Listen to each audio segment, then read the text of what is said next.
you almost feel like you're sitting on a secret, you know? And it's like you just want everybody who suffers and struggles to know about it. I know what right feels like now because of the shot, and I can make adjustments. I'm not one to press a person in a direction, but if anybody asks me about the SGD, I tell them, go ahead and as soon as you get curious about it, go do it.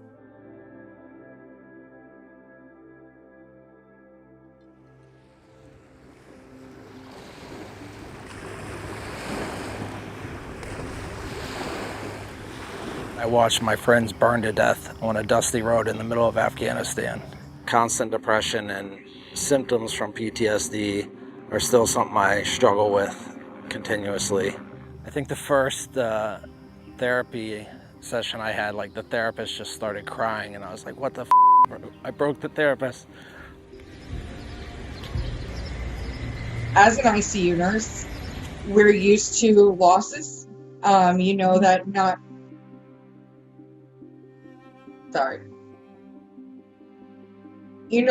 every patient is going to make it, but I've never experienced 90% of my patients dying. I've also never experienced my patients having to die alone, with only me holding their hand as they die. Violence being my tool for so long, I don't really know any other way to be. Such an angry dude, just so angry all the time. And I'm just exhausted. I feel the nerves, and I feel them wide open. They're sensitive, they're raw all the time. It's always there, and then something happens and I boil over and then I'm wide open for days, weeks maybe.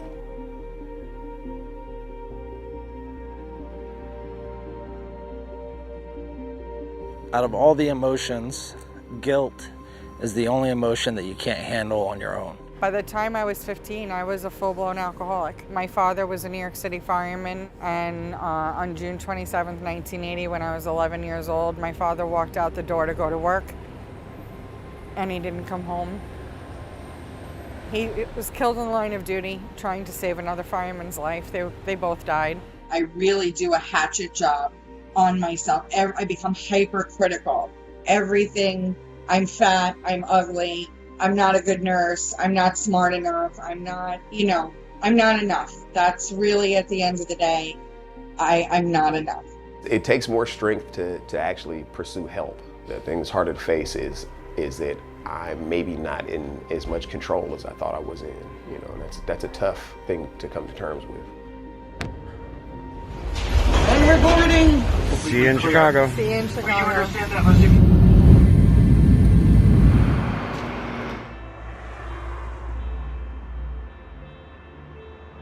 It's important for people to know that mental health is a real problem, that it should not be ignored or shoved under the carpet. You can take it for a swim with alcohol or other drugs, but it's going to come back anyway. You need to get it fixed. There is a real risk of people dying by suicide when they feel that they're broken and that post-traumatic stress is a life sentence. And the beautiful thing about Stellate Ganglion Block is that it helps people to see that their future can be hopeful and that they're not broken. They've suffered from an injury that can now effectively be addressed. If somebody has a broken leg and you have an x-ray of the leg and it's broken, you don't ask somebody to walk on it. When somebody comes in with PTSD, they go, well, you're weak, something's wrong with you, you don't really have it. When you scan it, you go, oh, you have an amygdala is hyperactivated. You have a problem, let me help you. Think how powerful that whole concept is.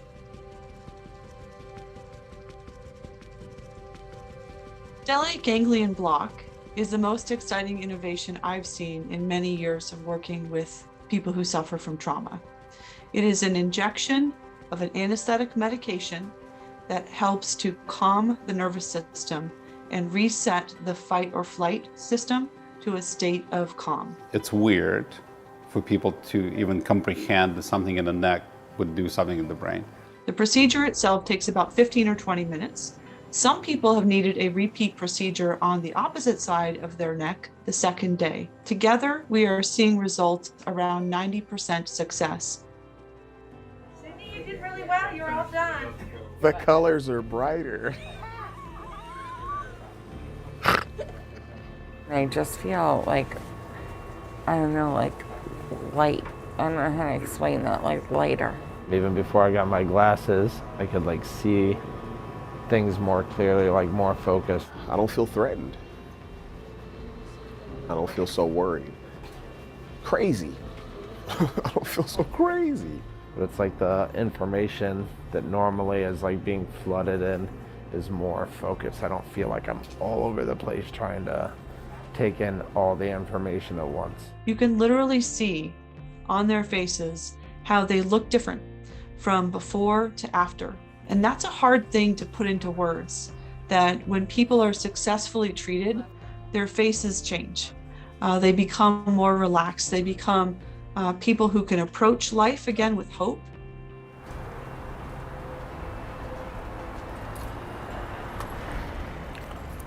Wow. This was rock bottom.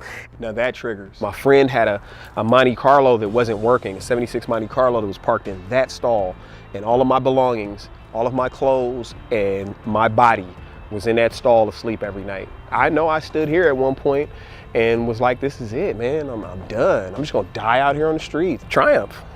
I beat this. The day before the shot, I have to drag it all out. I have to make my point. I have to be right. I have to finish this conversation. I don't feel compelled to do so anymore. This is actually pretty cool, you know. Here I am, you know. Here I am. Leaving to go to Texas to battle the coronavirus, 2,000 miles away from everyone and everything I know and love and have been around my whole life, was not something I would have even considered a few months ago before the procedure. I'm so glad I got this done. I feel like a veil has been lifted. I really do. I feel like I'm going to get emotional. I feel like I can see things for what they actually are now. Other people's opinions or feelings or whatever, it just doesn't define me anymore. I define me. I was almost addicted to the constant chaos. Am I everywhere I want to be? No, but I am well on my way. And I have never taken care of myself emotionally. I've never put me first. I put me first this time. I'm strong and fierce and capable, but fragile and feminine and, you know, and loving. And it's not that I don't feel things, I do. It's part of what makes me wonderful at my job.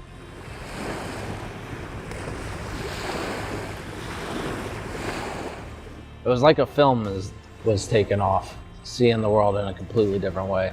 Probably spent more time talking to my dad in the last 3 months than I have in 35 years. And as a father myself, I definitely feel like I've probably been more attentive, been able to listen more instead of just bark. After the shot, I don't feel like my life is so short. I spent 35 years of my life living like I wasn't gonna make it to 40. And now everything I'm doing is like thoughts of like long-term survivability. I'm able to kind of spread myself out a little bit more and not just be sucked into my own crap all the time, which is the huge, I don't know if I could even put into words what an amazing feeling that is. One of the biggest misconceptions is that stellate ganglion block blocks emotions or would prevent people from being able to react if there were a real threat. And it doesn't work that way at all. In fact, people are absolutely able to react. And there's research that shows that stellate ganglion block actually improves the reaction time of special forces operators.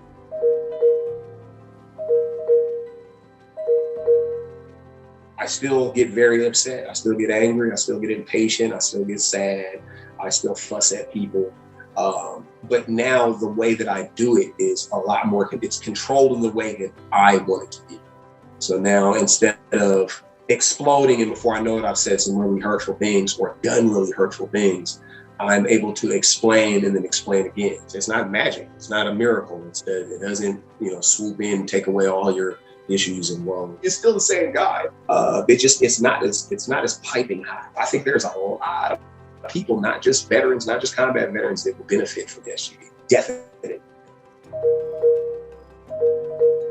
I worried, like, well, what is this going to mean for me? Like, am I still going to be this wonderfully loving, emotional, empathetic, compassionate person that I am? And the answer is yes, just without it taking over my life and burying me under the weight of it all. Stellate Ganglion Block helps shrink my emotional responses down to right size. So everything I felt to the extreme.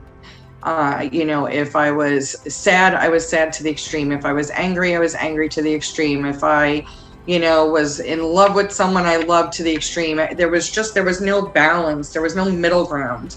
Everything was either all or it was nothing. And that's a tough place to live. And I lived there for years.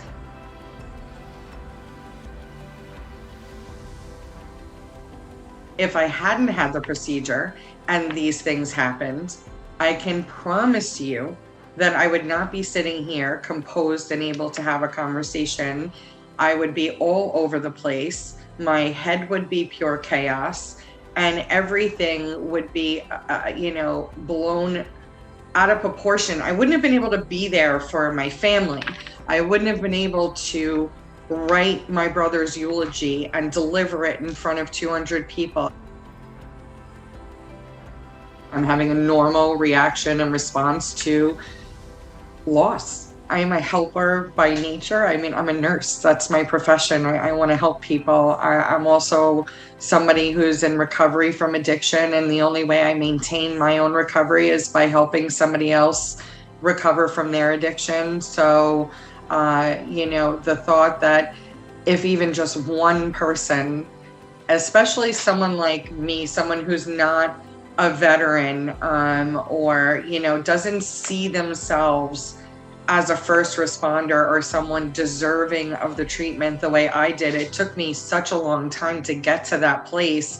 If seeing me and hearing my story helps them get to that spot where they believe and they know that they deserve to have the freedom from being in a constant state of fight or flight, if that helps, then yeah, I'm all for it. And it makes me feel so grateful that I have the opportunity to help deliver this message. I've been in all kinds of different outpatient programs and gone to different veteran retreats for wellness, and tried a whole gamut of things.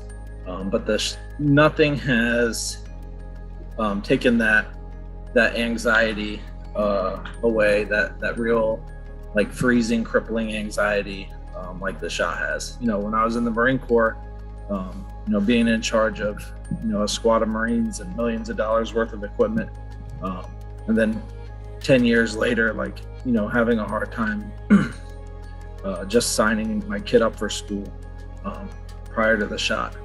And those kind of things have gotten a lot easier. Recently started art school. I've been able to, since I got the shot, just be able to function on a different level than I was before, without that crippling, freezing feeling.